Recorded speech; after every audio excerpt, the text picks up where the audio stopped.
let's do it. Yeah, let's do it. How's it going, bro? Yeah, good. Go on,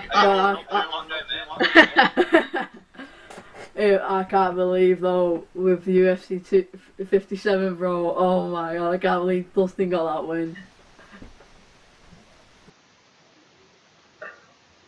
That was something. Yeah. That was something.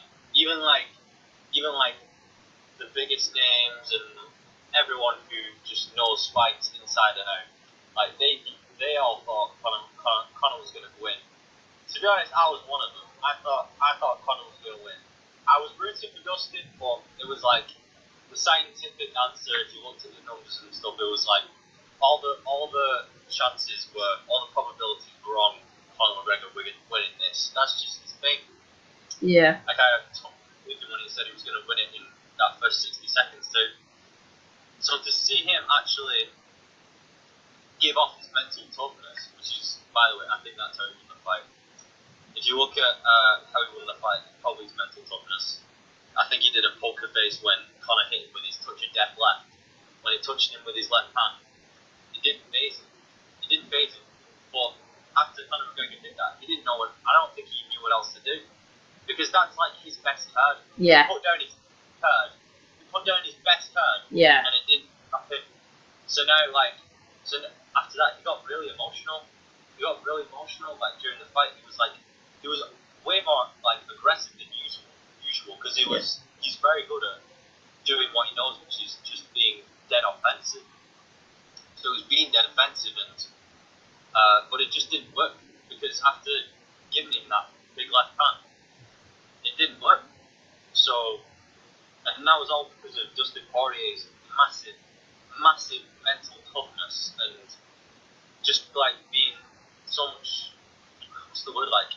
Poirier has a great chin. Yeah, he does. Like a brawler, you know what I mean? Yeah, he is one of those who will like, don't know, Justin Gaethje, Eddie Alvarez twice. I mean, Korean Zombie, all these lists of guys he's gotten into brawls with. Max Holloway, that's the best one I could say. And I mean, he is a dog. Oh, yeah. But also, like, my uncle, right, this is the story I was going to tell you beforehand, but I thought I'd save it for this. I was on the phone flicking through, like, fights, anything, and he just went, oh, what do you think's going to happen?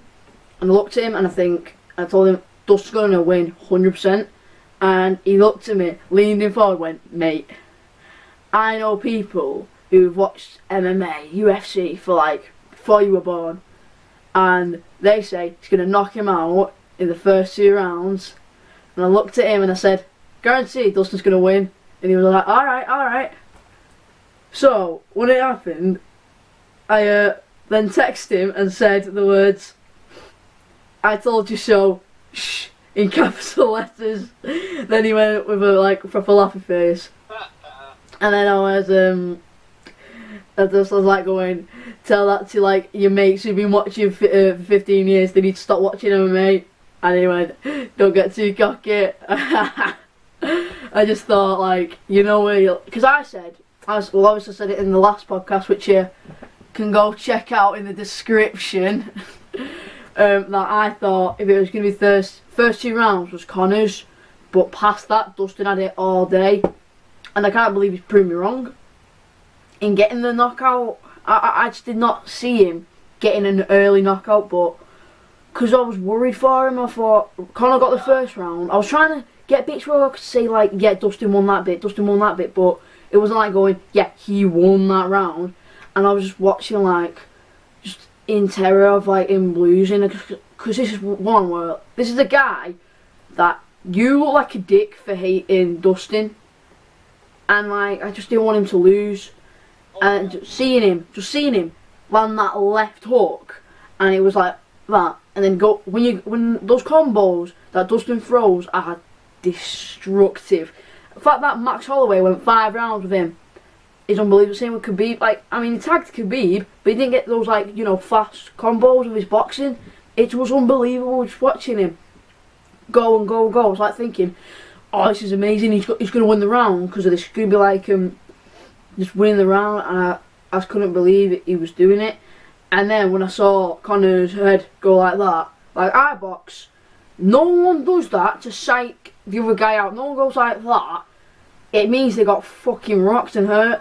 And I just saw it bang again. I was like, oh my god. And he just went down and I thought, no way. And it just happened and I was just like over the moon. I put my video on me on Snapchat. I was almost crying, dude. Honest to God, I just couldn't. You know, I just let everything out because, like, you know, I had to be quiet. I was like, you know, like, instead of going like, "Fire, get in there," I was like, "He did it, he did it," like, you know, just trying to keep it low key and that. But I was over the moon for Dustin.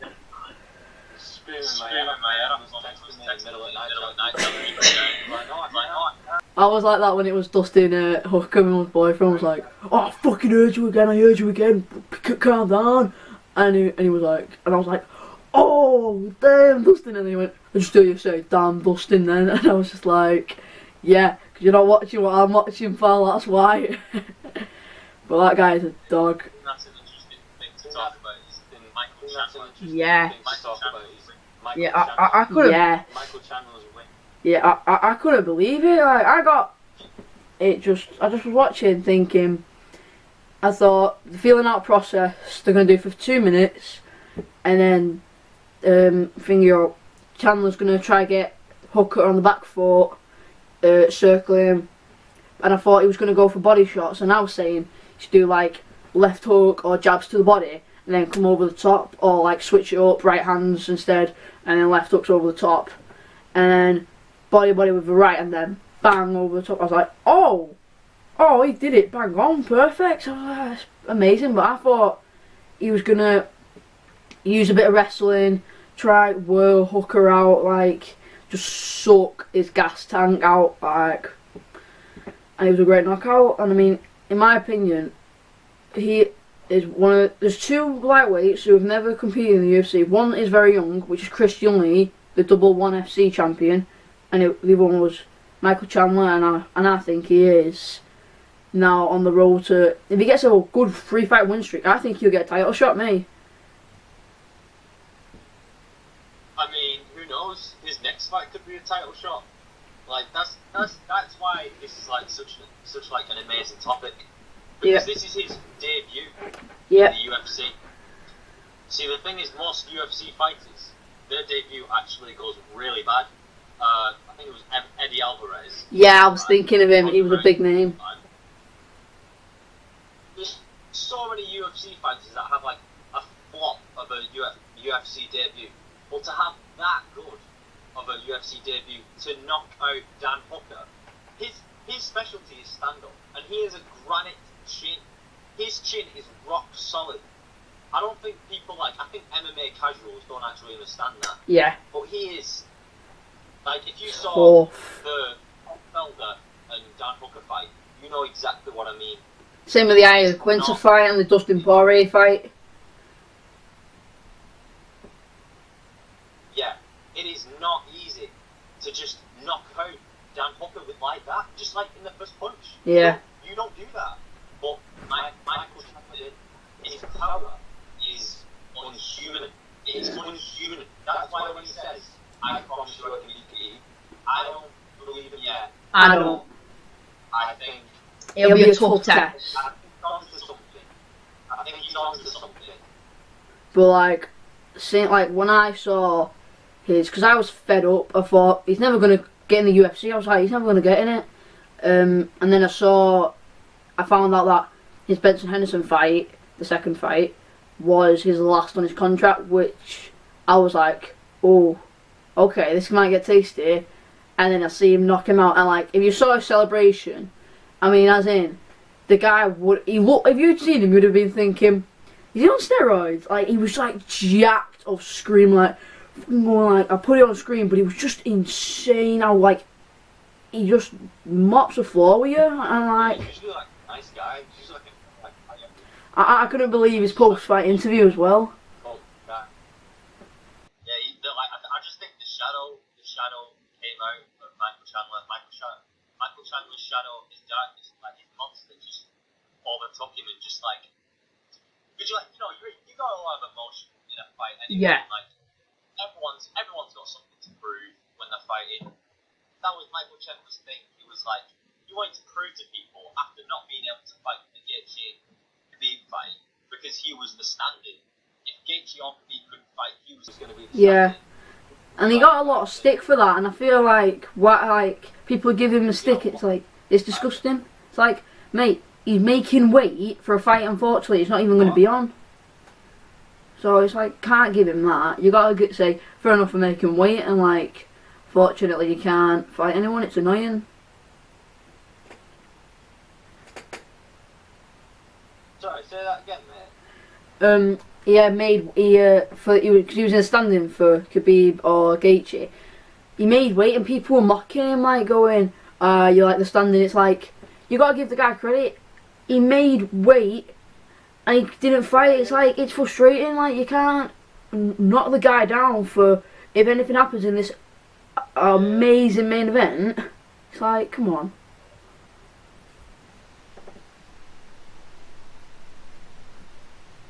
Well, that's the thing, you know. It happens. Yeah. It happens. But what are you going to do about it? Not much I can say about that. Yeah, it's just It happens. And I mean, also, he doesn't get respect, Chandler, for, I'm not being funny, when you're a 3-time Bellator, I think he's the only 3-time Bellator world champion, and he doesn't get enough credit for it. Like, he's one of the best. I think, I'd say, if I had an all-time, well, I've got an all-time list / video, check it out. I would put him around like 16, 15, top 16, top 15. Because of like what he's done, like his losses aren't like, you know, to like everyone gets a loss in MMA except Khabib, and like it's either early stages to like guys who aren't really skilled but they just catch you, or like where you're about to get a title shot and you get it like submitted by someone who isn't on your level but they just again get you. He's lost to all world champions: Eddie Alvarez, Patricio Pitbull. He's unbelievable, Patricio Pitbull. Like, these guys are world class. They are. The biggest stage, biggest MMA stage. Like, it's a tough sport to do. Innit? I think people don't understand, like, how tough the sport is. Like, I remember watching another Joe Rogan podcast, and they were on about how what's his name? How Cowboy Cerrone lost to Conor McGregor. And there was that guy from the NBA who was like commentating on the fight, and he didn't know what he was doing. Oh yeah, I know. You know what I mean? Yeah, I was basically saying, and like on one of his podcasts that he doesn't understand how hard it is like to be an MMA fighter. You're going out there in front of millions of people. You're naked physically and emotional sometimes. Like, sad things have happened to those guys. You are so exposed. What? Like, they've had they all have had shit things as well happening to them, and like they've got to go in front of these people who will either be at the end of it singing their name or booing them, and it's like you can't ever criticise. The only people who can criticise fighters are fighters or people who have fought in the past. Because I box and I love it, and it's my dream to be. You get a lot of hate. Yeah, it's my dream to be a boxer, to be an Olympic gold medalist and a world champion, undisputed champion. And like, when you get some days where you get those depressing days of where you're like, I don't want to be here, because Nick Diaz said it best: if you don't hate the sport sometimes, you don't love it, which is bang on. Because some days I'm like, I don't want to be here. I'm like, yeah, I got my nose busted and I carry on. And it's like, it gets you more respect for fighters. Especially, I only do boxing. I've done Muay Thai and I've done Jiu-Jitsu. And like the leg kicks of Muay Thai kill me. And I'm like, I might as well stick to my hands since I know I'm good. And like, just doing, it's not just one sport. You're not using your hands and your feet for your footwork. It's so complex. Yeah, MMA is everything. I seen the name mixed. Speaking of leg kicks, though, going back to the main event, I think that was the main decider. Really, that's what made the fight. Those leg kicks from Dustin Poirier. That's what made it. Yeah. That's what made it. I think in the first round, Dustin Poirier actually threw like he actually threw a couple leg kicks, but they didn't land. I think Conor McGregor actually he was like kept lifting his leg up. Yeah. He was evading. He was like, okay, this is what I'm gonna do. I'm gonna bait the leg kicks. But then like Dustin landed a couple, and like just by the first leg kick that he landed, you could, I think, like if you watch it back, you could instantly see that he knew he was a good one. Like I remember in the post-fight press conference, Conor was on about how he heard Dustin's coach saying, after he leg kicked him, he was like, "Yeah, Dustin, that was a good one." And then Conor McGregor was like, "You're bloody right, that was a good one," because you could proper feel it. It was Yeah. It was killing him. Like, yeah. Like after 5. He did, but not for long, because it was just accumulating, and he couldn't stand on it anymore. And after second round, got that right hook. He was just dazed. He got the dub.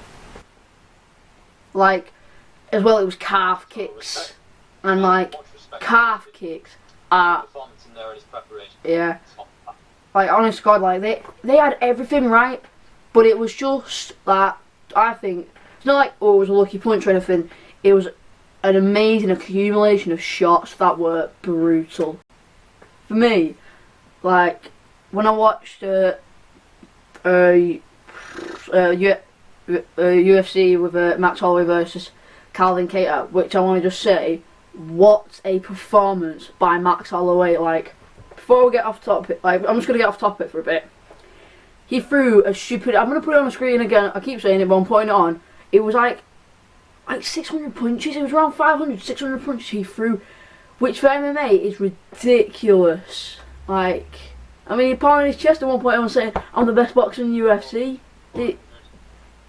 It's like, yeah, so it's just over 100 a round. It's stupid.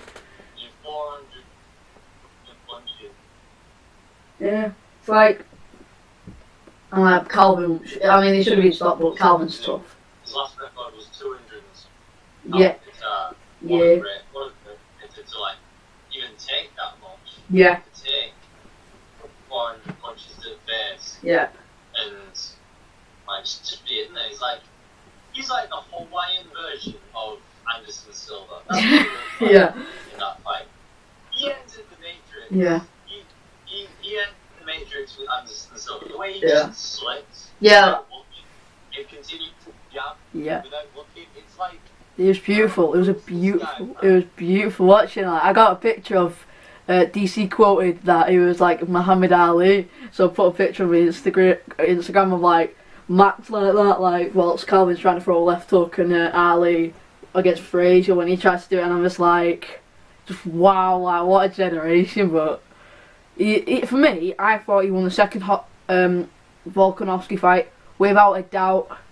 Like, it wasn't like he was doing this performance. It was very like the first fight I remember watching, and like by the third round I was like thinking I'm gonna cry because I know he's lost. I already knew by the third, because the game plan by Volkanovski was immensely tacticianly amazing.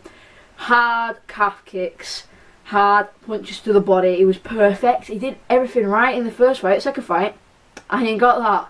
He might have thrown a bit more punches, but no, Max won the second fight. And just watching, like, my favourite fighter in general lost that night, Jose Aldo, and I was devastated there, and I thought, at least I got Jorge Masvidal, the main event, and I've got Max now to enjoy. And then the fact that was even taken away from me, I was just like, are you kidding me? He won that fight, but now I think he's going to get another fight, but depending if Brian Ortega can beat Volkanovski, and I hope Brian the Mexican T-City Lord can beat him.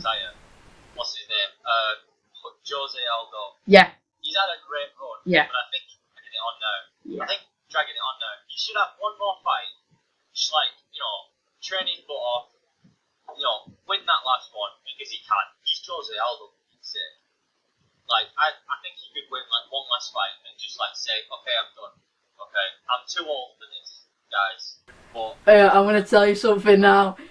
just Hall of Fame because I deserve Yeah. that much.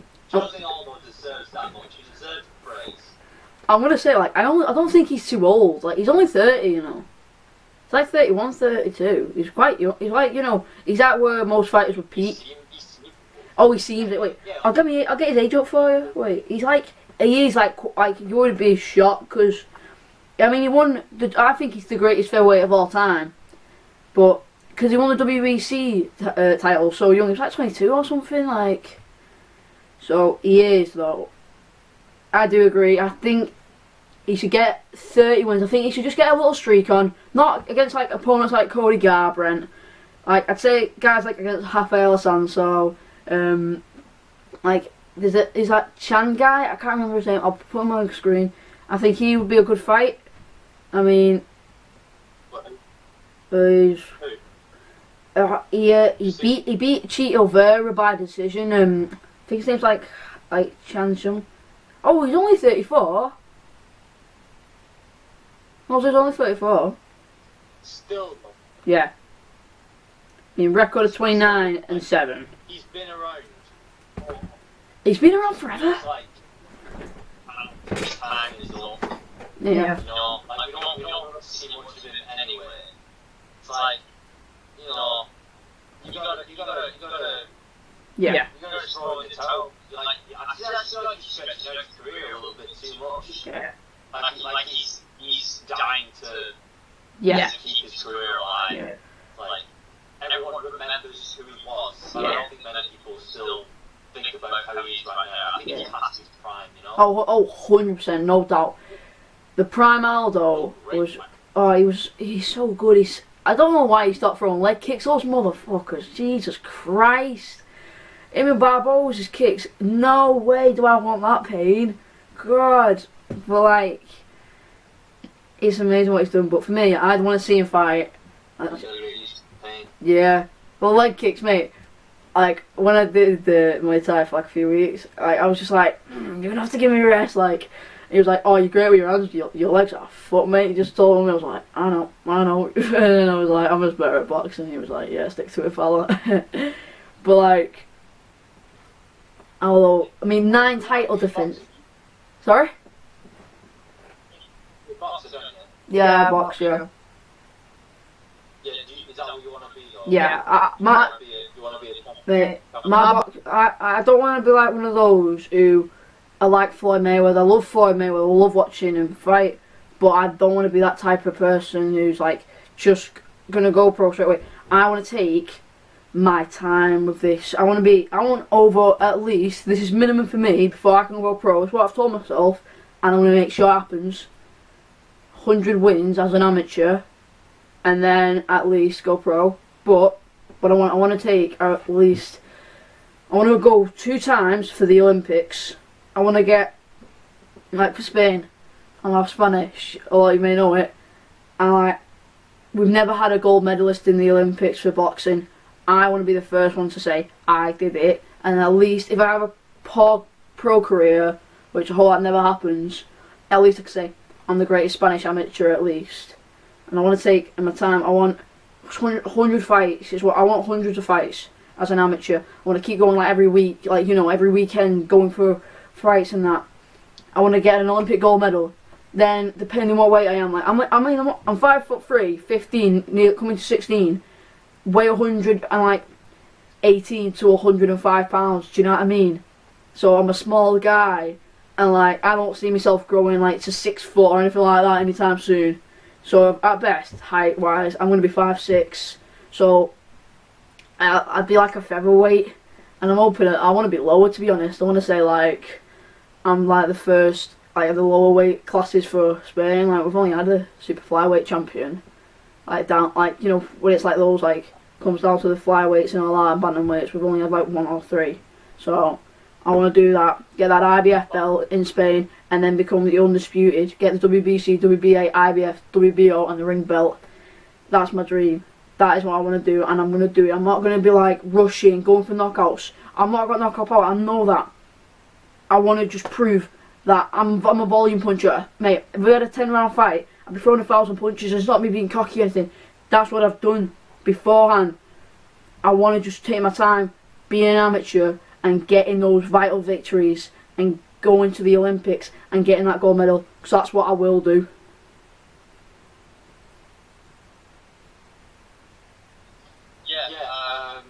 I was gonna say, I think if you wanna, you should go. By the way, you should go like the highest. Well, you should like go like the highest weight division you can. But the more weight you have, the more like Power. Yeah. Yeah. I think you'll be good by the weight once you grow up a little bit. What, 120? Like, mate, I'm like, what, 126 pounds? Like, fam. What you could do is you could do what they do in the UFC. So like any smart champion in the UFC, what they do is they'll start from the bottom. They'll start from like the bottom division, weight division. Yeah. And then once they've conquered that, Go double champ. Yeah, like, yeah, I know what I mean. Yeah, you can be like the double champ, and then you'll go up, and then you like move up weight division. Yeah, I want to do that. I do want to be a multi. I want to be. The best we've had is Javier Castillo. He was WBC super welterweight champ, and he was also WBA middleweight champ.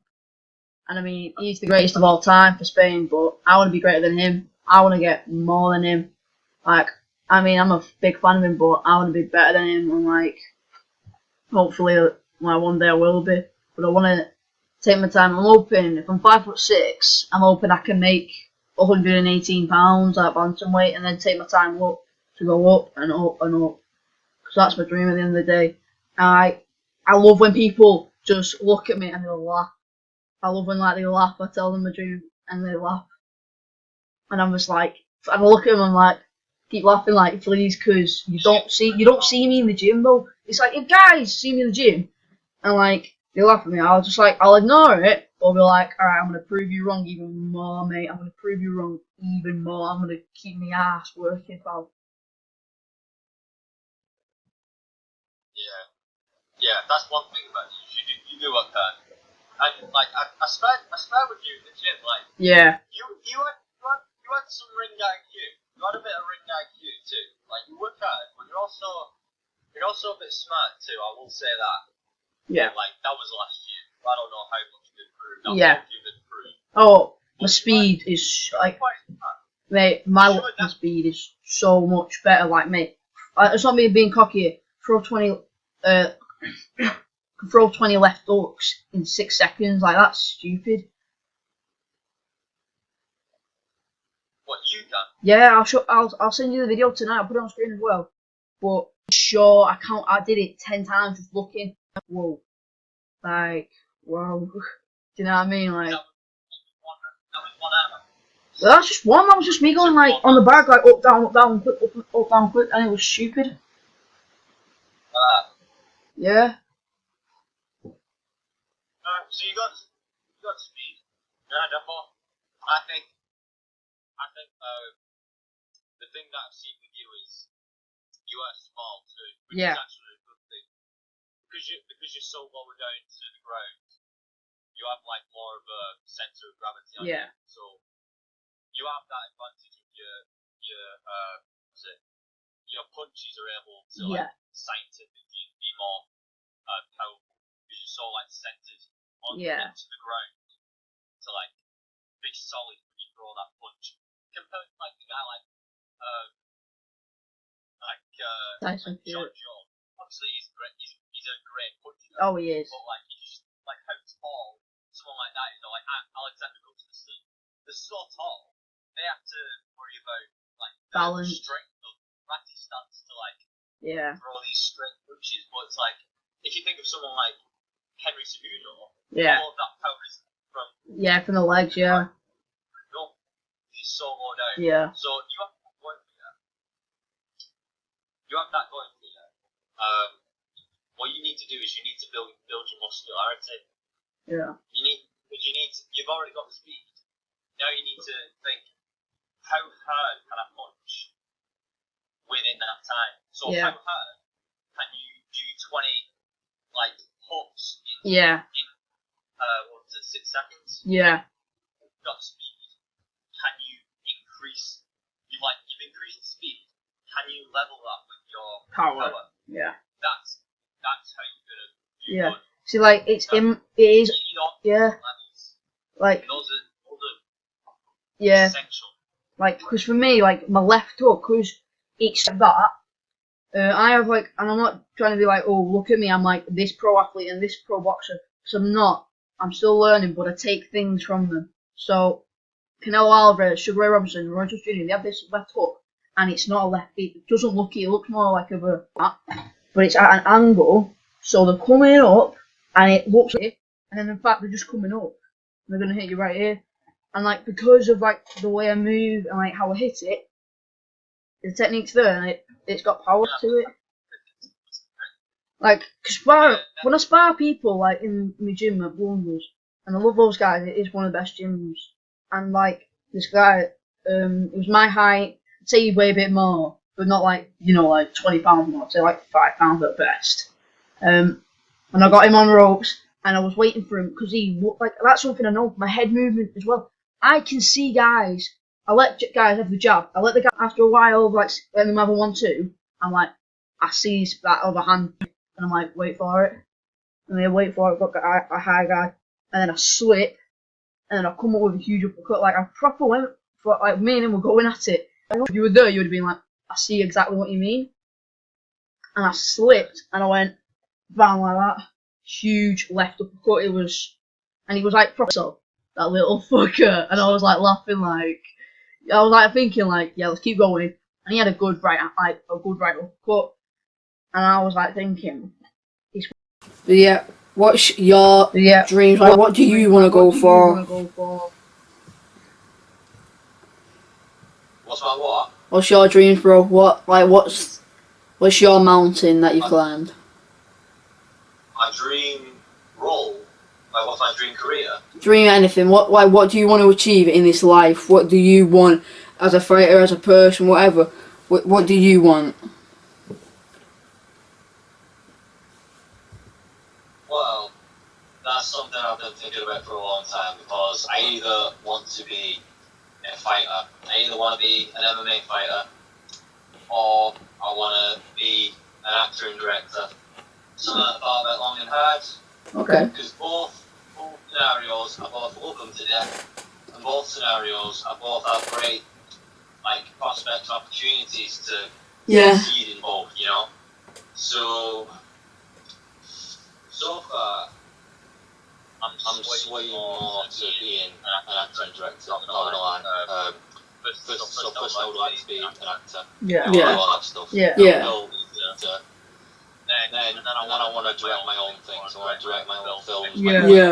But something that you will like to know is that I will mostly be doing comedies or action. Yes, boy. My speed is gonna be like my forte. Yeah. Be like my prop, because a lot of action films, they don't know what they're doing. No. They Fake a lot. Shaky camera. That's what they do. When the actors don't know how to fight, like the editor has to make up for it, or like the cameraman has to shake the camera so they can't actually see the moves. Actor doesn't know how to do the moves. If you look at any Jackie Chan film, people in the West think it's boring because they can't understand the Chinese. But if you look at any of the stunts from Jackie Chan, he does his own stunts. No, that's all. Stunts. That's what I'm saying. The actor knows what he's doing, so the director doesn't have to worry about getting the editor or the cameraman to make up for it, because that just makes it sloppy, and the audience don't see it. They don't see. They're not convinced that it was real if they don't actually see the start of the stunt to the end of the stunt. If there's a little editing in between that cuts it from one angle to the other, it looks fake.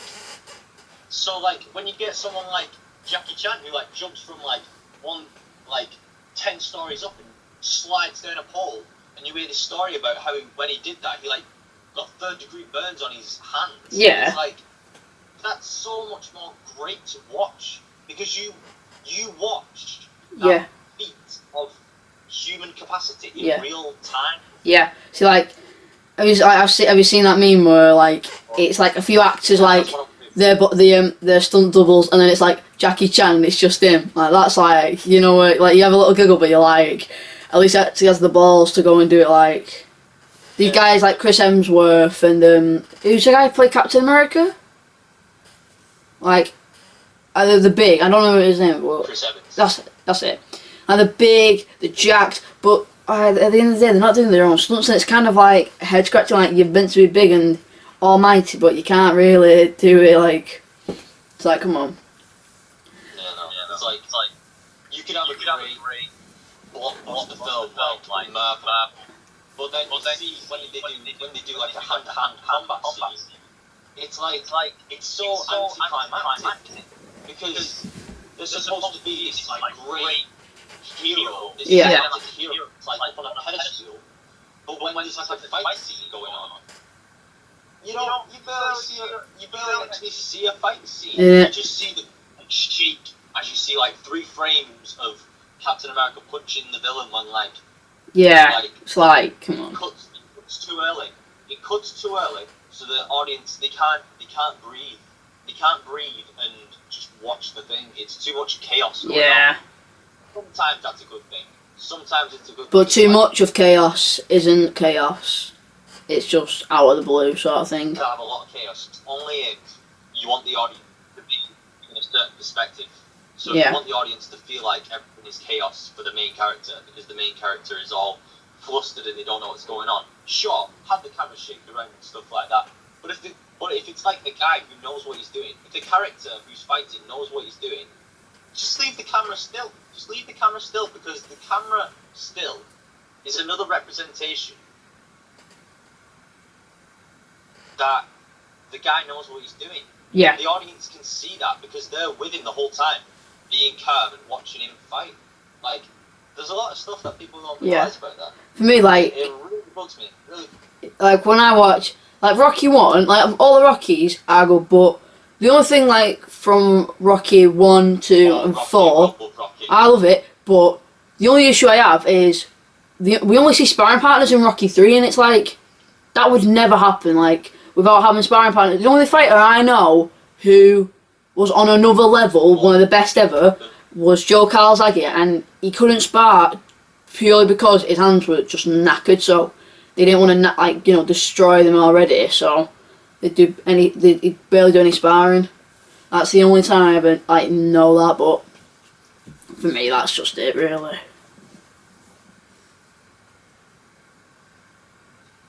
Yeah. You know, I think Max Holloway, he didn't do any sparring. Yeah, he admitted that, yeah. No, he didn't do any sparring, which is for how good he looked. Any sparring? Oh, that's insane. I Best thought. boxer. Supposedly. Yeah. In the UFC. Division. But then Dustin puts on. I know, innit? I love those guys. Yeah. But something I want to get onto as well is your champion. Something I've got to say Go on. about like the relationship between McGregor and Poirier. Oh yeah. Man, there's so much respect for each other. Yeah. I love how Conor McGregor is now.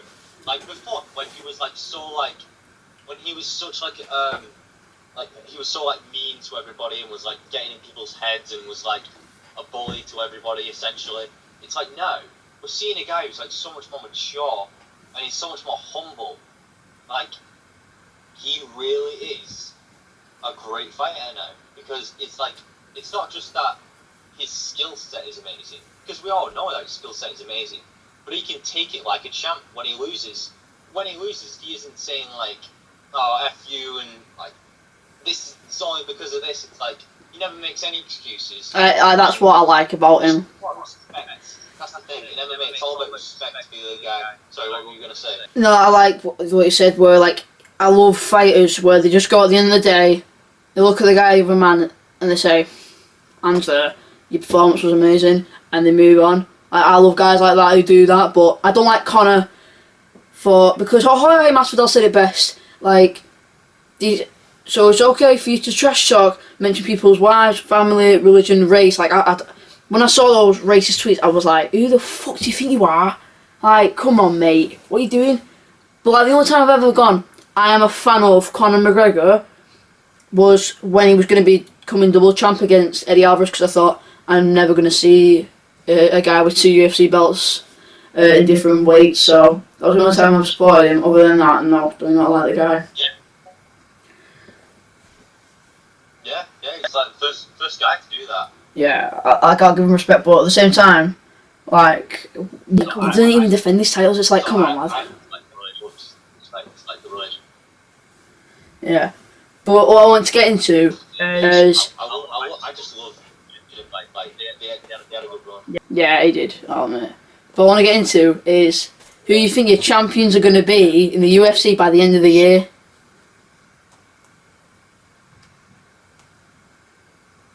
Oh, okay. Right, let's start off with strawweight with the females. I think. What? Should we start off with, from the bottom to the top? Yeah, so flyweight. You mean strawweight? Women first. Let's do women first, might as well, because we've only got 4 weight classes, sadly. So who you got being your next champion? Or do you think she'll retain the title, or Zhang Weili? Zhang Weili. Oh, definitely. Yeah. Definitely. Oh, yeah. Zhang Weili is like. Yeah. You know, you saw that Joanna fight. Oh my god, like, bro. I think that made a statement. Yeah. That made a statement. When you make your opponent look like a flipping alien. And like, it was insane. Like that. That made this statement to how mentally tough she is. And I think that actually, I think the reason like she's so mentally tough is to do with the fact that she does a lot of actually no, I don't want to say that because I don't know. But like because of the Chinese culture, I'm going to say that the Chinese culture, it really like emphasizes like this sort of just this thing of like working so much harder than everybody else. Like even people who are just like Chinese like cooks, even if you're like a cook, you work so much harder than like a Western person. Oh, I agree that so much more. Like you work so much harder than everybody else. Like it's like I've seen her like Shaolin temples, Shaolin monks. Yeah. They train harder than everybody else. If you've seen I mean, Dan Hardy went there and he got his ass kicked until he finished. But also, I do agree. I think Zhang Weili will still be champion. If not her, I'd have to say Rose Namajunas. Yeah, so I think she's gonna keep that title for sure. Zhang Weili, like she's just one of the best. She's one of the best. Yep. So for flyweight, who you got?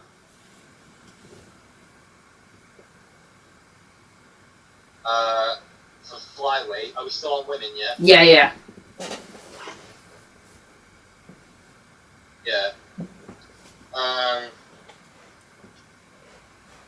think is Valentina Shevchenko flyweight? Yeah. Yeah. I think she could do it. I think she could do it for sure, Valentina. Unless actually, that's that. Sorry, the name. I keep forgetting names. Me. You know that Scottish lady? Yes. I know. For me, I agree, but I want to see her have one more win. Calderwood. Valentina with her money. Yeah, Calderwood.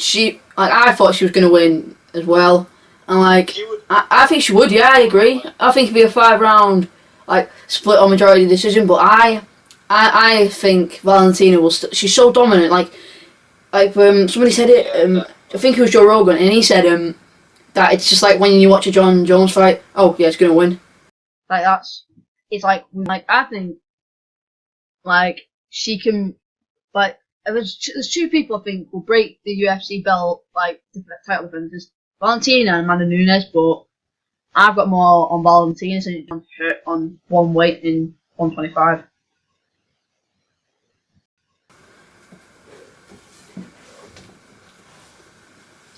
Well, the thing is, Valentina's Russian, and Russians just train better than most people anyway. Like, just generally, Yeah. statistically, like, I think Faraz Sahabi said it best actually. He was saying about the differences about how Western people train and how Eastern people train. So Eastern people, like Russians, predominantly Russians really, Yeah. but also like Chinese, like Zhang Weili, they'll what they do is they go they they do a lot of touch sparring, for example. Yeah. They'll do a lot of touch sparring. Like, they're not hard at all. They don't do hard at all. They train every single day of the week, but they do it really low intensity.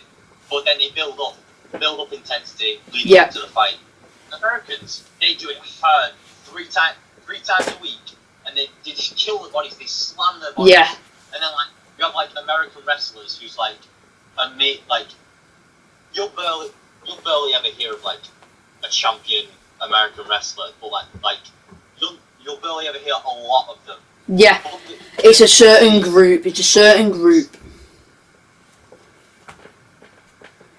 And she's just. You'll see Russians who are of the sport, and you never even heard the names. Yeah. But for me, she's just dominant. But I want to be quick here, because for bantamweight and featherweight, it's not. She's the GOAT. It's out of the question. Amanda Nunes, she's the greatest of all time in my opinion. I did a video on the best female fighters ever, but also she's defending her featherweight. Yeah. I don't think. But she's defending her title at UFC. Yeah. And stop her. Yeah. At UFC 260, she's going to be defending it against Megan Anderson at featherweight. So she's just a beast. But yeah, what have you got to say about her? Just a quick off-topic question, Reese. If Amanda Nunes was to fight one of the guys, who would be her toughest opponent, or would still give a challenge? Do you proper win? You think she would be able to beat, or would be her toughest opponent? Ooh. Do you know what I mean? Yeah, I know what you mean. So it'd be a tough fight, but she'd get the dub eventually. But she could still very possibly do it. Yeah. Sad that. To be there, the question to play. Yeah, it's hard that, I'd say.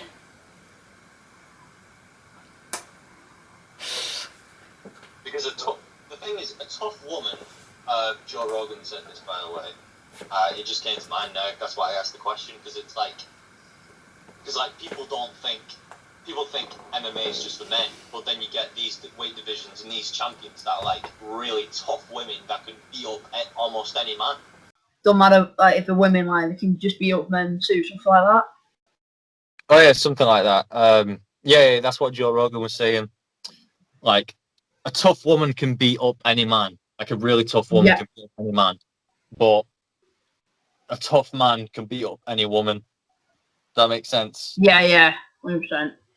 Amanda Nunes, she is just a machine of she's finished every former UFC bantamweight champion. That's insane. That. But also that KO she got against Chris Cyborg, I couldn't believe it.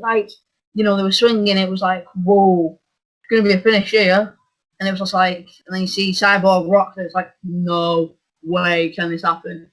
And then over the top, bang, perfect. Over right hand, slammed on, and then it was good night. Oh, it was shocking. I thought, I was whoa, this is weird, man. Yeah, it's definitely weird, mate. Yeah. So yeah, those are definitely top three ladies: Amanda Nunes, Valentina, and Zhang Weili. Yeah. And possibly that Scottish girl. I've been trying to look. What's Calderwood? That Scottish girl. Calderwood. Calderwood. Yeah, so she's over the tough mofo on Instagram. I'll get it.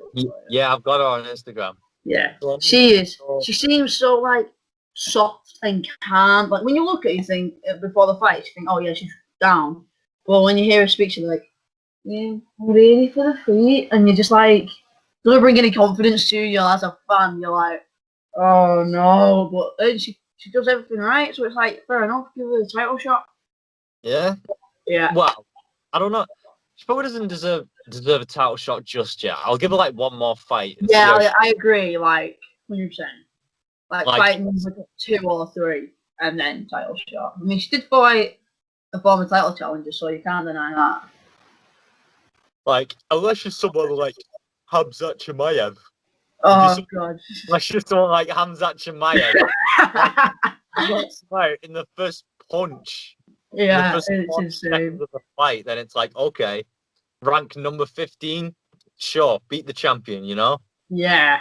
But like, welterweight champion. See what happens. Yeah. Alright, and now on to the flyweights. Now, for me, okay, this ain't changing after all this. Like, go on, you speak, go on. Cause you don't think it's changing? Go on, go on, dude. Okay, no. So I agree with you. Statistically. Same statistics that we thought Conor McGregor was going to beat Dustin Poirier, right? But man, am I a fan of Brandon Moreno? I am rooting for Moreno to come in again. I want to rematch. Yeah, I agree. It was a good fight. Fight last time. It was a good decision. It was the bang on decision, I thought. Like, because it was that middle round. It was the middle round, third round. It was like, eh. So, but it was a good. I enjoyed that fight so much. Well, hey, you owe it to the fans to give them a rematch. But they have to. At the same time, though, for Davison, he honestly got struggles. That's why he has fights so close together, so it can, like, you know, he doesn't like have to cut as much. So I think he's had his Christmas, eating a lot, like, you know, getting that 20 pounds, like he's walking around and then he'll be training obviously every day, but slowly when he gets that call, like, you want to fight, then I think he'll take it. Yeah. It's time though. Yeah. So yeah, if it doesn't change, that's because Brandon Moreno, the Mexican rock got the belt. That's why. Oh yeah, he's insane. Oh, yeah, bantamweight you got? Also a big fan of Cody Garbrandt. Oh yeah, you do like Cody. Did you see that? Did you see that flash knockout he did? Yeah. Like that. I've got a film of it. Like, I was just like watching, and he just was like, we were like lean back, and beautiful. Well, before it was perfect. It was like bang on the buzzer as well. Yeah. It was. So you know the way Michael Chandler knocked out Dan Hooker. He was like put down. He ducked down. Then Dan Hooker dropped his hands, and then Michael Chandler like did a right over the top. Yeah. So like ever since I saw Cody Garbrandt do the same move, I was instantly a fan. There's a name for that because there's an old boxer who did that move. There's an old boxer who did that move. I was on it. Chael Sonnen was on about him the other day. I'll have to look it up. Probably about Mike Tyson. No. It wasn't Mike Tyson. But it's like this. It was named after him. This move where like you duck down, and then you spring back up and you just give him a hook, and then they go down. Like it worked every time for the guy or something like that. Let's see if I can find it. But yeah, like that. Ever since then, I became a fan. So I would like to see Cody Garbrandt become the champion. If not, Peter Yan might just stay there. You know, Peter Yan, stay there. I think Peter Yan, or depending if they give this guy the figures he wants, the man, the myth, the legend, Triple C will come back and get his bantamweight shot. No. He's retired for good. He's retired. He don't seem like one of those who retired for good. If he gets the numbers right, I think he'll come back. So that's what I think personally. I don't know. I don't want him to come back. Like he's done. Like I love Triple C. Like because it's so cringy. like I love that he's so cringy because he's just like he embraces it. Yeah. Like if you look at his Instagram, well, like It's amazing. I love it's a it. net will like come in with like a pillow version of the champion belt, and they were like they walked in the living room. I remember the video. They walked in the living room, and he was there like sitting on the couch like, whoa, you guys ain't gonna walk in here and ain't bend the knee to Triple C. Yeah. And again, and they hold like this pillow version of the championship belt, and they just drop down. And you're like, here you go, King. It was just so funny. It's like you trained inside, but you're like, you got a gold medal and you're a 2-weight world champion and you defended your titles. Fair enough, do what you want. Like, they got him notoriety. They got him it. He saved a whole weight division. What are you gonna say bad about the guy? What are you gonna say about the guy? You can't, like. You can't. Yeah. Also, TJ Dillashaw, he's coming back this year. Is he? Yes, his 2-year suspension's over. I don't want to see him succeed. I don't like that I don't want him. I don't. Personally, I don't like. He was saying that he wants to get a title shot straight away. It's like you don't really deserve it, mate. Nah. You get the minimum of 2 fights, and you want to break weight ever. Well, then that's wrong. Like you can't just get beat by Triple C in the first 30 seconds. Yeah. Trying to get rid of a whole flipping trying to shut down a whole division. Yeah. And then like want to come back saying, "Oh yeah, I want a title shot." It's like no, you don't deserve it, lad. You cheated, and you think you can get a title shot. Yeah. The best opponent that he'd probably get is Marlon Moraes. That'd be probably it. Yeah. But other than that, nah. Alright, on to the featherweight division, man. Tasty, but also is I believe it's UFC 259 where Volkanovski will be fighting Brian Ortega to defend his title, and I think by the end of the year it'll either be Max Holloway or Brian Ortega. That's my prediction. Max Holloway. I don't know. I mean, I think Max Holloway could be the champion. You know. Yeah, I agree. I think it'll be Brian or Max. Yeah. Like depending on the outcome. That's the beat guy. Maybe. He is so good. His ground game is on another level. If you take him down, he'll smother you and hard. It's hell. It's another example of like how the East, like there's these Eastern guys with like these complicated Russian names that you've never heard of, but they're just Michael Jordans of the sport. Yeah. Like it's just another guy that's like just a Michael Jordan of MMA who just mauls you. Yeah, and there's nothing you can do about it. That's what's even better. Like as a fan, like it's insane. Yeah. Oh, I remember. I forgot to tell you this. I was going to tell you this. You know Hamzat Chimaev? Yeah.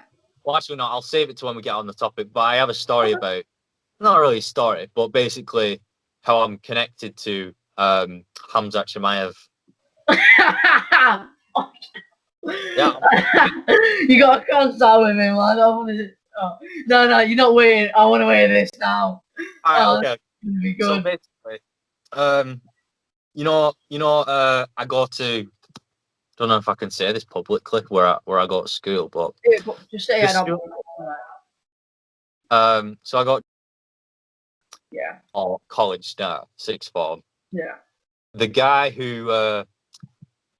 So, not Hamzat Chimaev, but there's another guy called Mohammed Makayev. You know him, Mohammed Makayev. No. Okay, so he's in Brave. He's in the Brave fight championship, whatever it's called. I think it's called Brave something. You know, like yeah, it's called the. It's called Brave, like I'll search it out. Yeah, because he's making his way up very gradually, but he's undefeated. He's got like 20 odd fights. Like the guy's amazing. And he went to my school. And my teacher, my sport teacher, what's his name now? See what I mean? I forget everyone's name. Mr. Yeah, Townsend. yeah. Mr. Townsend was his form rep. So, and I'm really friendly with him too. So, I even DM'd Mahatma Makayev the other day, and he responded to me and everything. Oh, yeah. He's a really nice guy. So he went to my school. Yeah. So I know my teacher who knows Mohammed Makayev. Yeah. And Mohammed Makayev trains, get this, with Hamzat Chimaev. No way. Yeah, way. That is sick. Yeah, because he went to Sweden, innit? He went to Yeah, Sweden. what the hell? He claims Sweden, like that's where he's from. So like they train together. I just want Makayev. Wait, I'll say. Wait, is it Mkaev? Has he got a skinhead? Yeah, he's got a skinhead. Yeah. Yeah. What the hell? Yeah, he did. I remember the last fight he was in. He was like flexing his arms like that, doing the splits as like the announcer called his name. It was insane. My god! Because he's an amazing wrestler. He's like a mini Khabib. He's like a mini, not as good as Khabib, but he's a mini Khabib. With a picture like that. He's probably got the striking of, I'd say, that's him. I think. I don't know.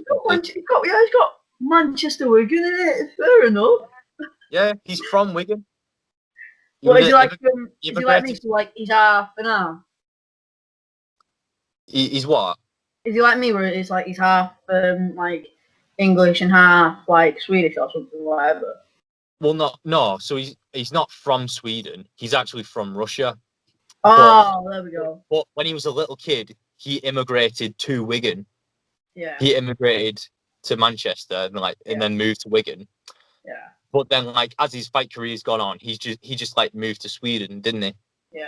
Like I think that was ever since he like got into Brave or something. I don't know. Brave MMA actually it's called, yeah. He's like I think it's 12-0. Yeah, FC, that's it. No, he's 4-0. He's 4-0, sorry. Oh, he's 4-0. Yeah. I don't know where I've got like 20 something fights from. But he's fought, so it might as well be. That is actually, mate, you better keep a hold of this guy. Yeah, we gotta get him on the podcast. We gotta get him on it. Oh no.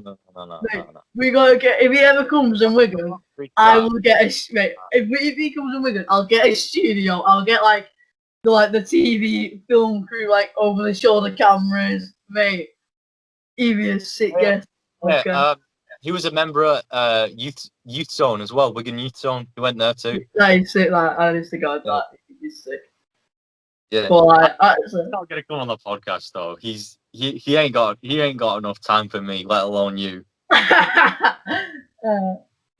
We're just like we're doing. Oh, we need to check the or something. Who knows? If you ever get famous from doing this YouTube thing, like will I get famous for views. That's the closest thing I get famous for. You never know. You might run into him. Mate. Yeah. But featherweight division, we got our champion sorted. Back up to the lightweight division now. Lightweight. Oh, okay. Right, I've got two. The best division, I think. In it is one day we are going to do an episode where we'll just talk about lightweights for ages. Good. So I think it's either going to be still Khabib or possibly Dustin, where Dustin Poirier fights Charles Oliveira for the title and like knocks him out in like the 4th round. That's what I can see happening. Nah. The thing is Khabib is done. He's not coming back. Everyone says he's coming back, but he's not coming back. Like if you heard him say, like he texted Dana saying, "Be honest, I'm levels higher than all these other guys, and like we can pretend that he's coming back because we've heard this guy say that and we've heard that guy say that, but let's be honest, Khabib knows he's way better than what he's just seen. Yeah. It was a crazy fight. Yeah. But it's still not enough for Khabib to say, I definitely want to come back. Like, eventually, someone else is going to have to claim that title because he's retired. He's done. He's not coming back. he might do, but let's be honest.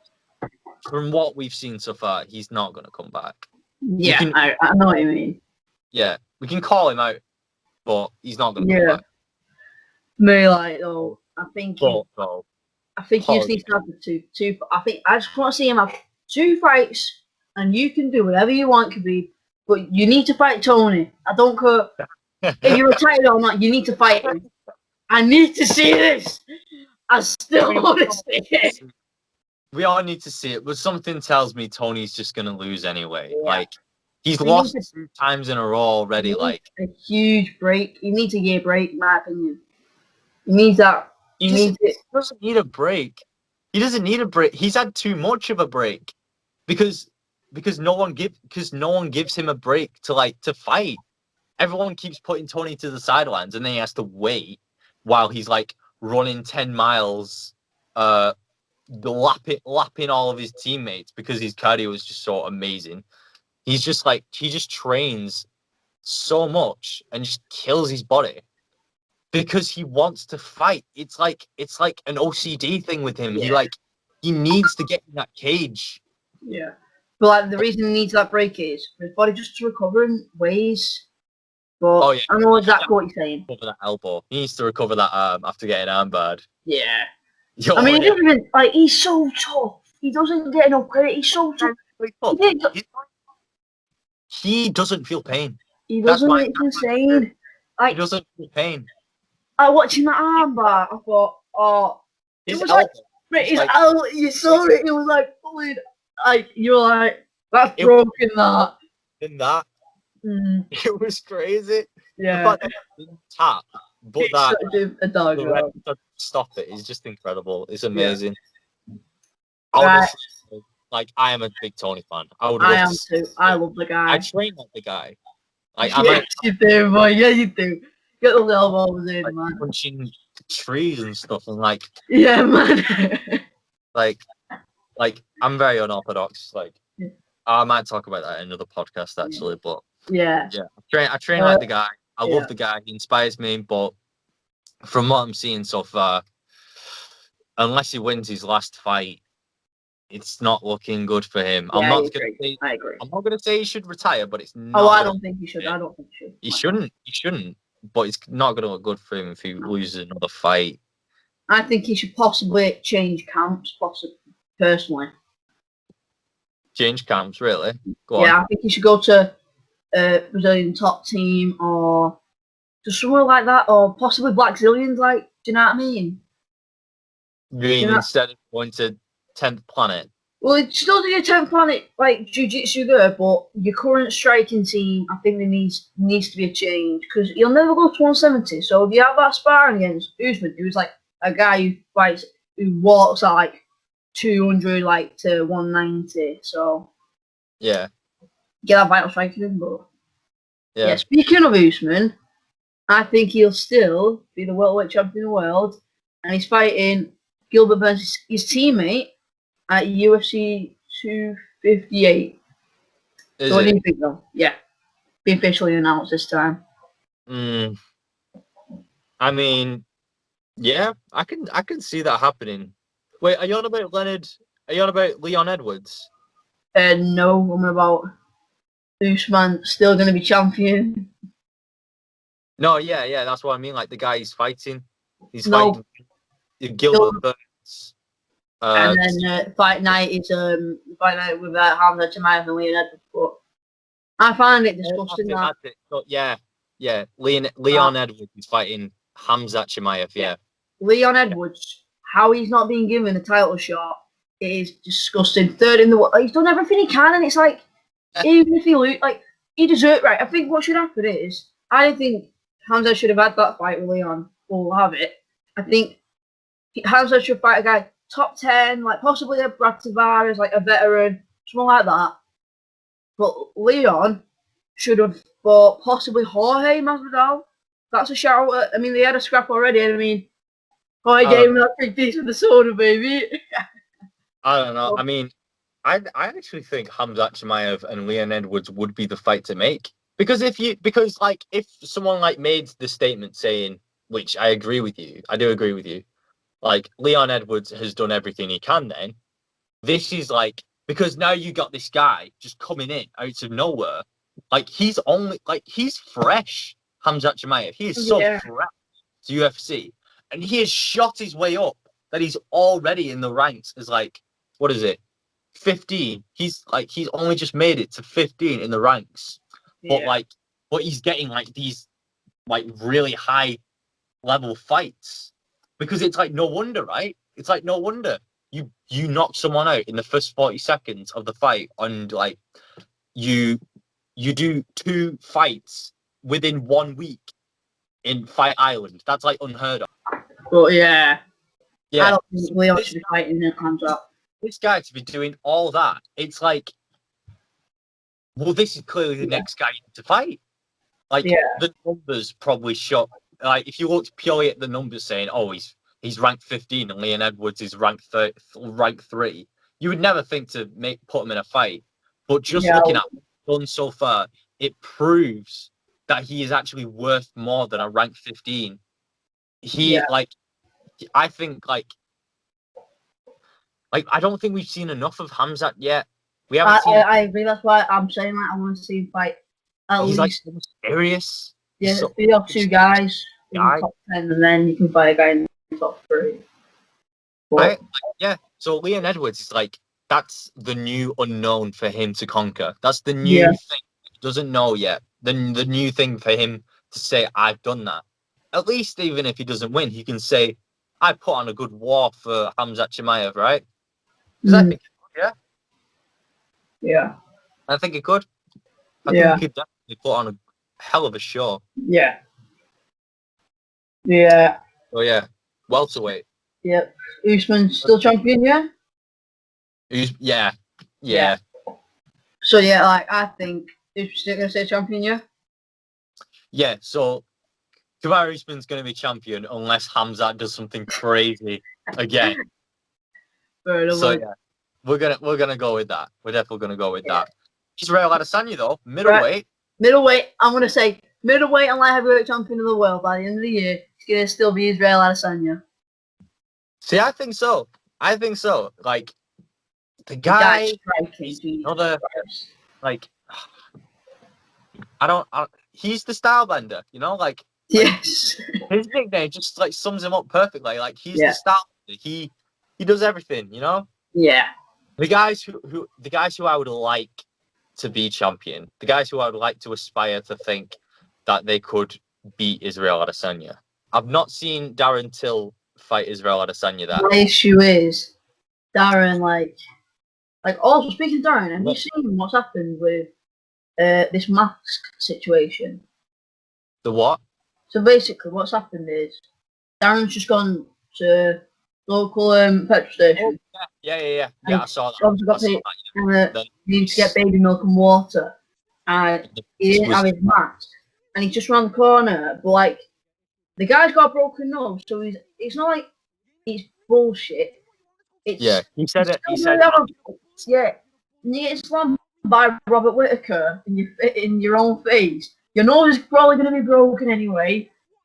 And he said it best, like, this police officer was clearly one of those kids who was growing up, probably went, "I'm going to be a police officer," and like, got bullied because of it.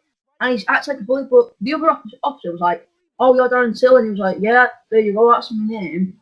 But the fact that this other police officer wasn't warning him, going like, it was just a straight away fine. It should be like, if he like, and his reasons wasn't wrong. Like he was going like, "I live around the corner. I was just trying to be quick. I'm exempt. My nose is broken, and I forgot my card. I do apologise." And he wanted to move on, and he was fine. But if the guy went to him, right, don't forget, and like if he says like, "We're just gonna make a note," and Darren would be like, "That's fine," and move on. He's going, fine. It's like these people. Like, this is what's pissing me off with not just England, it's the whole world. Like, you can't be taking the piss out of these people. Like, do you know what I mean? Like, yeah, like if you forget to wear a mask, like, have you seen these old people like where the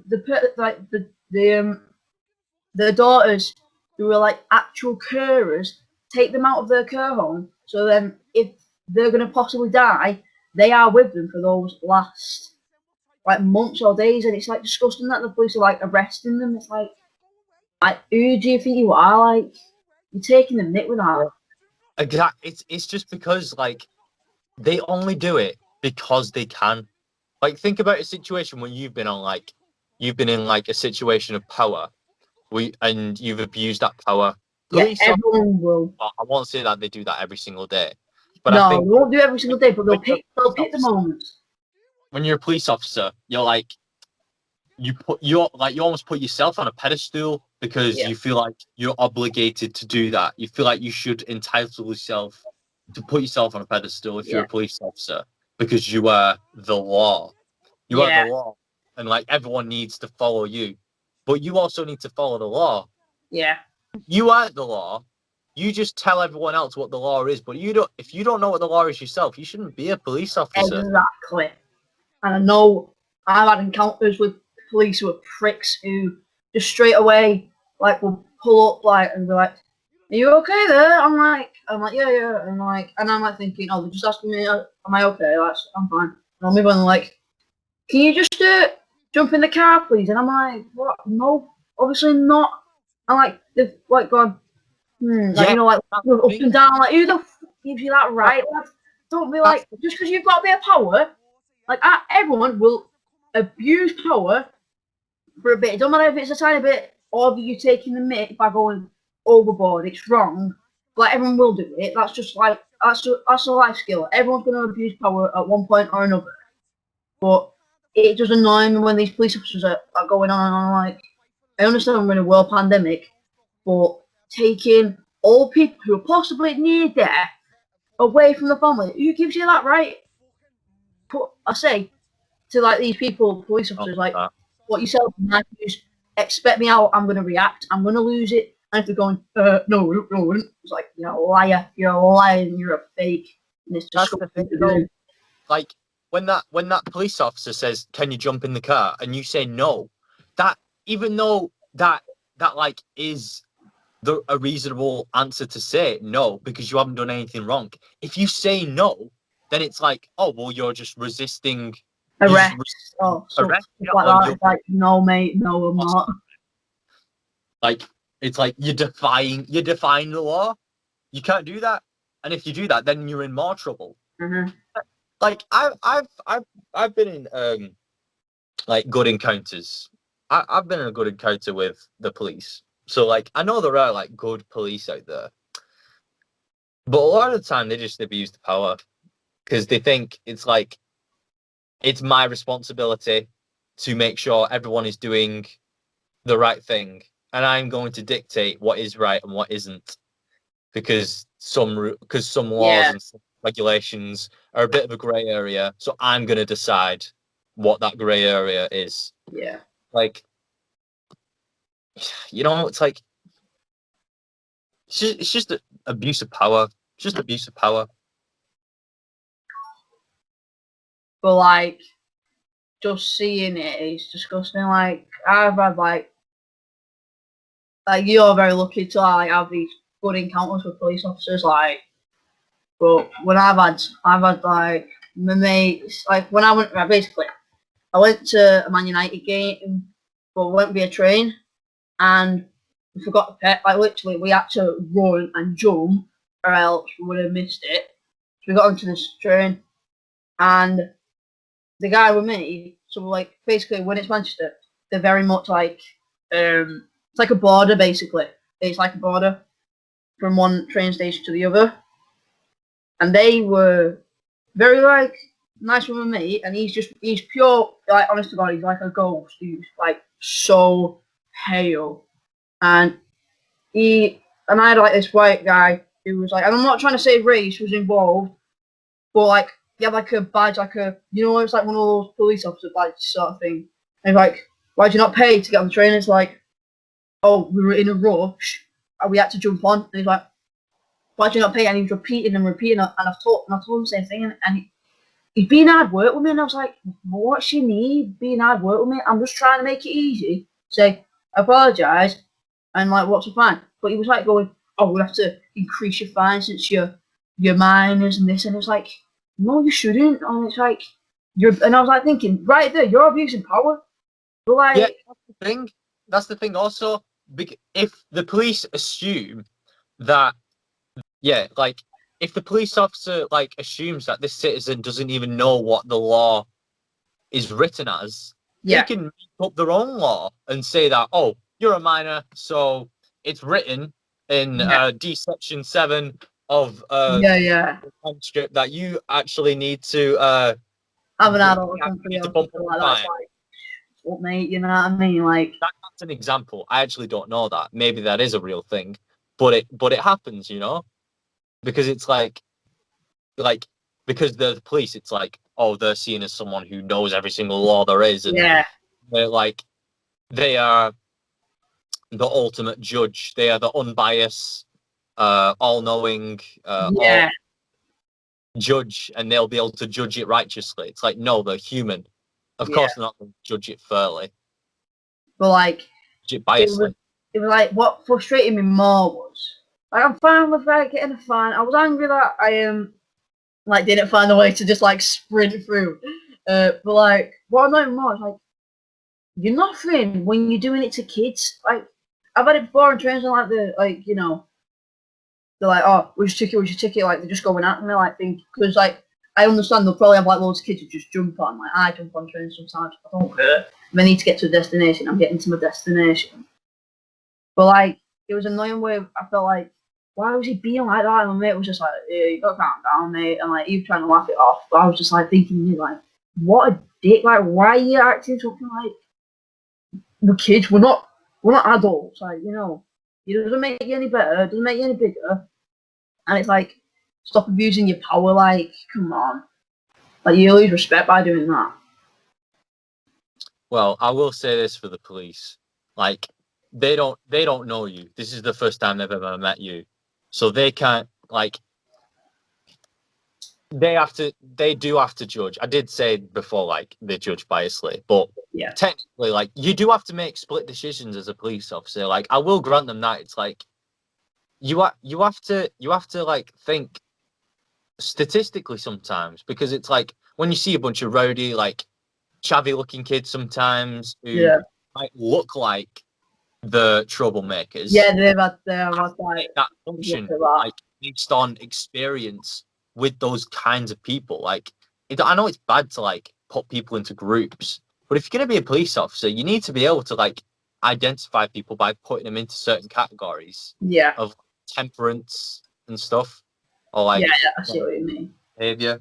It's like that sort of situation. It's like Yeah. isn't there, but it sounds like they were just trying to do the job to the best of their ability. Yeah. It's like they don't know you. Yeah. A lot of people who are like troublemakers and little kids, they're gonna be mischievous and they're gonna lie. Yeah. So maybe they were just saying, yeah. you know. Yeah. But like, of course, there are other times where it's like it's just insane. Yeah, I thought this was a fight. Mate, we talk about fights, we talk about real stuff. It don't matter, but so light heavyweight, middleweight, Israel Adesanya is going to stay. Yeah. Yep. So what I wanted to say before we got on to the topic of oh yeah, Darren Till. yeah, I think all that.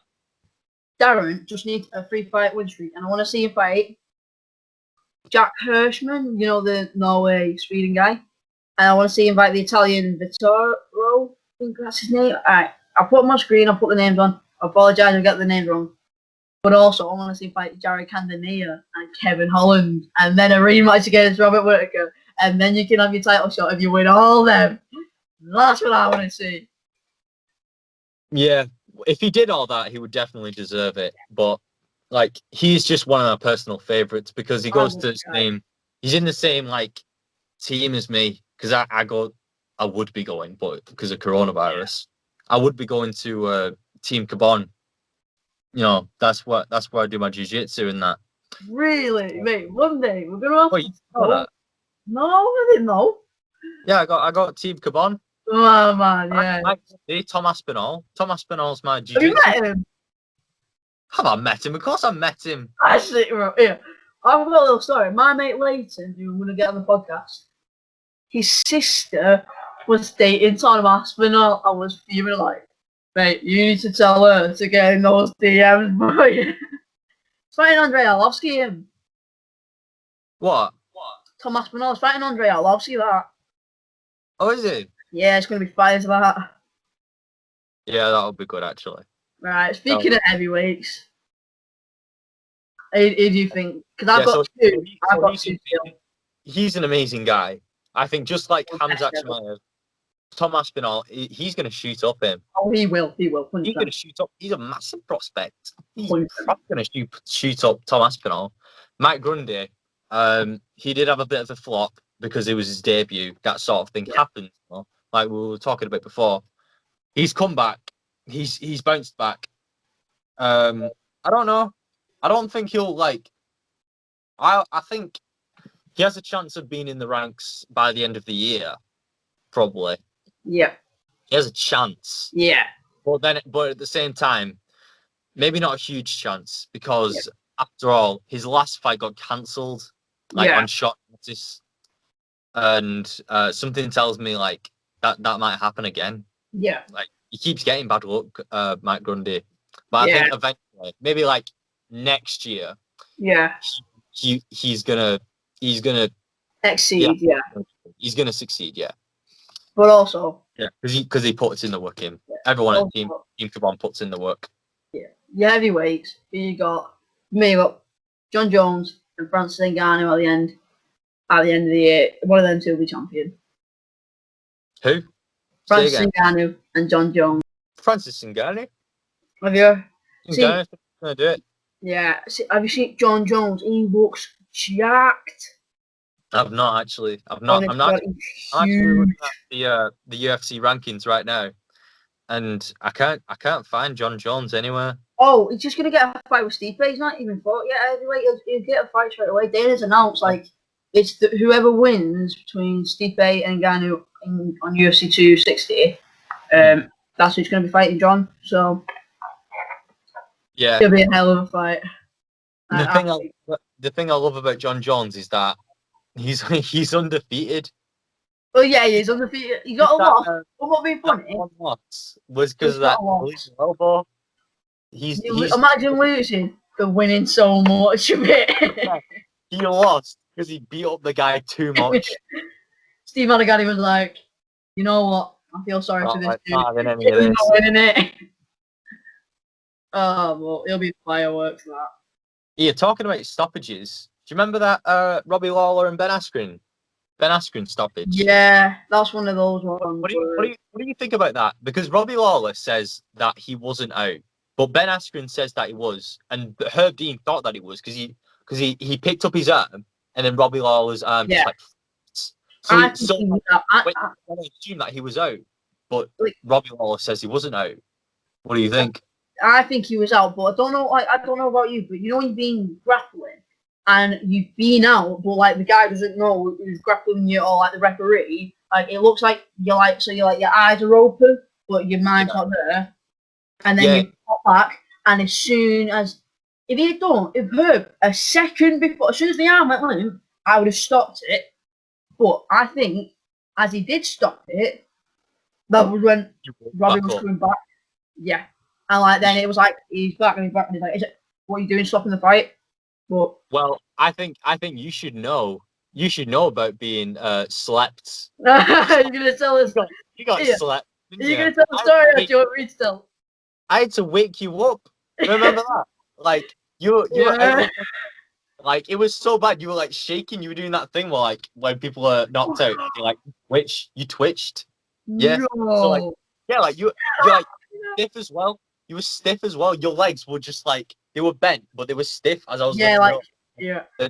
So because it wasn't honestly, if I was going to sleep, I wasn't there, you would have been in big trouble, mate. Yeah, because I remember being told because it was he did a dash choke, but that wasn't a dash choke. Well, it wasn't a real naked choke, but it was I was here, and he was like that, but I was the sort of thing. It was weird. It wasn't you wouldn't say it was a main choke. It was one of those ones where it was weird. It was weird, and I was being told you were just having a conversation like this, oh yeah, and Dan going, is he out? And you going, oh You see like, oh, he's out, and then like you just getting everyone like, shit, take his out. I was like the part of the fight when we were all just like having small talk amongst ourselves because we thought nothing's happening. Nothing's happening. They're just on the ground grappling. Yeah. But then all of a sudden, Dan just shouts to us like, "Is he out? Is he out?" And then we'll have to like stop our conversation. Like, what was going? Oh my gosh, quick, get him! And it's like, See, it was proper like, funny.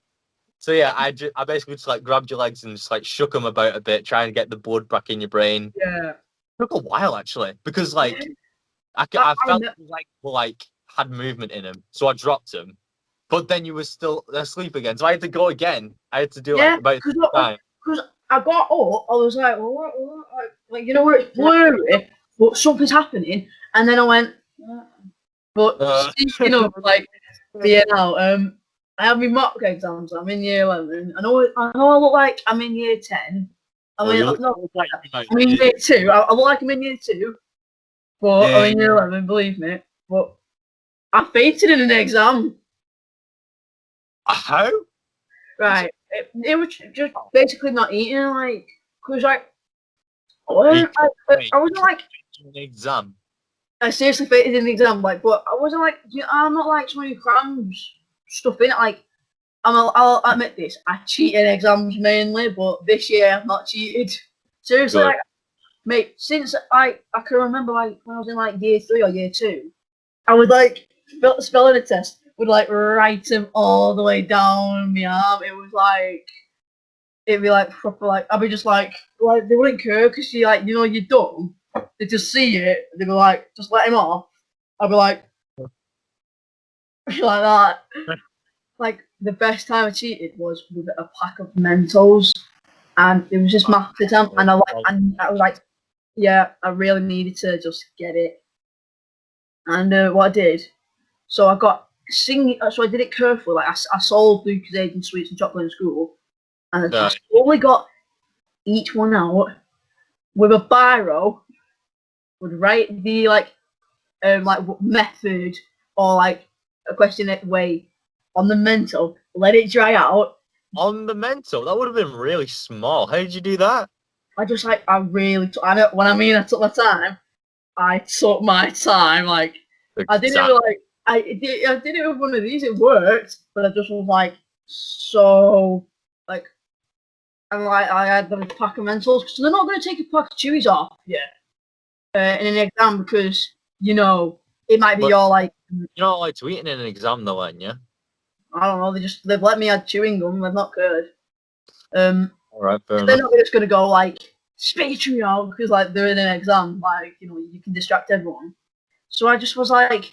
In my pocket, grab a Mento, and then like when teachers like going over the other side, I was just like chucking it down. So it was like a little pile of Mentos. Like we're like a couple of Mentos. It's like, oh, it's minging, but I got like I got a good 20 questions right. I got a good 20 questions right. Bet you did. It was hilarious. So like I was like, people were like, oh. Chopper's just cheating with Mentos, but no one's gonna believe that. Yeah. When you hear that, it's like, yeah, right. But I did it. I worked. Like, come on, sore loser, cheating with Mentos. What are you on about? Yeah, I mean, like I just looked at them like, yeah, yep. I'll be just like proper sarcastic. It was, and like the teachers didn't care because they were like, what's she about? Be like, you know, it was hilarious. I always used to say, if you cheat and get away with it, then you deserve the A. But if you cheat and you fail, like if you cheat and you get caught, you deserve that F. Yeah. Deserve that F because you failed. Yeah. Cheating. That was part of the test. Could you pass the test? No, you couldn't, because you couldn't even get around the system. Do you want to know something else? What? Never been caught. Never be like, not even anything. Like, oh no! If your teachers see this, like, oh, I'll be like, why are you watching my stuff, you little nonce? I'll be like that. I'll be like, well, you're looking at my stuff, and then blackmail them and that, get some money off them. It's funny that though. Like a few teachers, like in the future, like, I go like an interview and like I say that, they'd be just like, "Oh, so that's why you got so many good marks," and they'd be like that. It'd be funny though. Yeah, it'll be funny. I don't know.